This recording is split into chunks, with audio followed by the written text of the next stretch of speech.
Alright, so let me explain some things that might help you understand why the Mike Tyson-Jake Paul match went the way it did. See, Jake Paul had a problem. People thought his fight with Mike Tyson was terrible, awful, shouldn't have happened, and it was just a money grab. Now, we're gonna focus on that money grab part. Cause see, first things first, Jake Paul is trying to sell you as many tickets as possible. And he does that two different ways. One, the person he's fighting has to be entertaining enough for you to want to watch them. Mike Tyson, Anderson Silva, and a bunch of fighters who really stopped fighting a long time ago. Now, here's where things get a little interesting. See, the second thing that Jake does to sell you tickets is by trying to make you hate him. And well, that's kind of easy for him because everyone already hates him, but he puts on glasses. He calls himself the problem child. You want to see one of these older legends, so you watch the show. But let me let you in on a secret. Jake Paul is in a lot more trouble than you would think. Because what he thinks he's doing is using the same strategy Muhammad Ali used. See, Muhammad Ali had a quote. It said, "Love me, hate me, I don't care, just buy a ticket." Because not many people know this, but when Muhammad Ali was first starting out his career, people hated him. Because Muhammad Ali was not your traditional boxer. He was always making jokes, always running his mouth, while other boxers were stoic, locked in. So people wanted to see Muhammad Ali get silenced. People would buy a ticket, Muhammad Ali would win. Jake Paul thinks he's doing the same thing again, but there's a key difference. The difference being, even though Muhammad Ali was all fun and games, deep down inside, he was a monster. A once-in-a-generational talent who could back up his mouth. So people would say, yeah, he talk a lot, but he could throw hands. Same as Money Mayweather, who took this strategy to the modern age. People would be like, yeah, he talk a lot, but he could throw hands. Jake Paul, people just say he talk a lot. So here's what he had to do. He had to keep changing his strategy every time because people aren't as dumb as you think. He's fighting retired MMA fighters, but by like the third time, people are over. They're not watching no more. Jake Paul like, where y'all going? They're like, we seen you do the same thing like 5 other times. Jake Paul is like, no, but I really want to be a boxer. People are like, well then fight a boxer. So Jake Paul changes his strategy. He fights a boxer named Tommy Fury. And Tommy Fury, who's Jake Paul's age and actually boxes, demolishes him. But Jake Paul didn't do too bad, but that's because everything he does is strategic. Jake chose Tommy Fury because Tommy Fury really just started his career for real. So Jake's team's thinking, okay, Jake's got a shot. Tommy Fury also don't knock people out. Jake's team thinking, we got this. They didn't have it. Because this is what Tommy Fury does. Now, are you keeping up so far? We're in phase 2 of Jake Paul's strategy. Phase 1, fight big name MMA fighters, make a lot of money. People get bored, lose a lot of money. Jake Paul says, y'all want to see me fight a real boxer? People say, yeah. Makes a lot of money.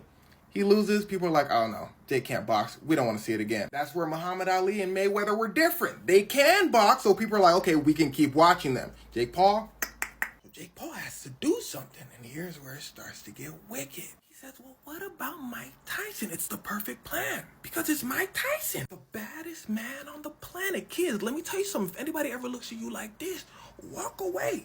But anyway, funny enough, people weren't going for it. They still weren't really fooled. They said, oh, it's going to be one of Jake Paul's fake little WWE matches. So Jake Paul had to come out and say, no, there's knockouts involved. People were like, Then Jake Paul says, this is going on our boxing records. People then said, People said, this is going to be attached to their records, their legacies. Mike Tyson finna take this serious. But people don't know Mike Tyson. See, Mike Tyson throughout his life has been through a lot. A lot. I might make a story on him one day. So much so he had to go through guided spiritual journeys and therapy, or he was gonna. And it helped him escape the man he used to be, who he says he was terrified of. And well, y'all have to pay attention to what he is saying and how he's saying it. A lot of people saw a glimpse of, the new person Mike Tyson is from the interview he had with Jaslyn, who, by the way, is fantastic. He says, who cares about legacy? Legacy is nothing. We're all gonna be gone soon, turned to dust. Which means he probably doesn't care about his boxing records. But most importantly, look at who he's saying this to. He's saying this to a child. When you talk to a child, you're supposed to say things a certain way. But Mike Tyson just says how he feels. And that's why I think the Jake Paul and Mike Tyson fight wasn't scripted, but it's probably a lot simpler than that. I think on Mike Tyson's end, 1, he wanted $20 million that he got paid for the fight. And 2, he wanted to box again, just for fun. In fact, he says this at the end of the match. Just complete honesty. They asked him after the match, they said, you gonna do this again? What you're supposed to say is, no, I'm just an old man. These legs ain't what they used to be. Then everyone cheers. And then maybe you do it again if you feel like it. But he said, yeah, I think so. The interviewer said, oh, why? Because I have fun. He says maybe he'll box the other Paul brother. Who knows? But I feel like Mike is just coasting. Also, Mike Tyson's 58. Jake Paul's 27. There doesn't need to be a script. Jake Paul is going to probably win. Wait, but listen to me. Not every 27-year-old could just beat Mike Tyson.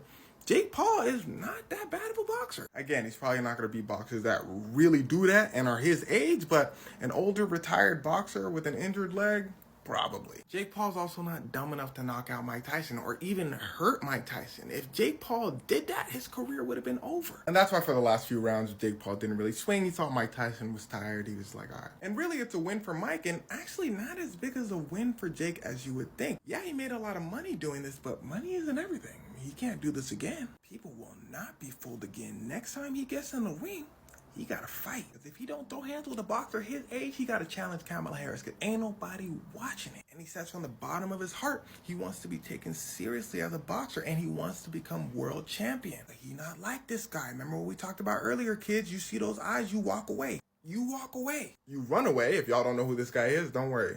He's coming soon. Again, you walk away. This one's a little harder. Let me cover this for you. Walk away. This guy, though, nah, there's something missing. You can approach.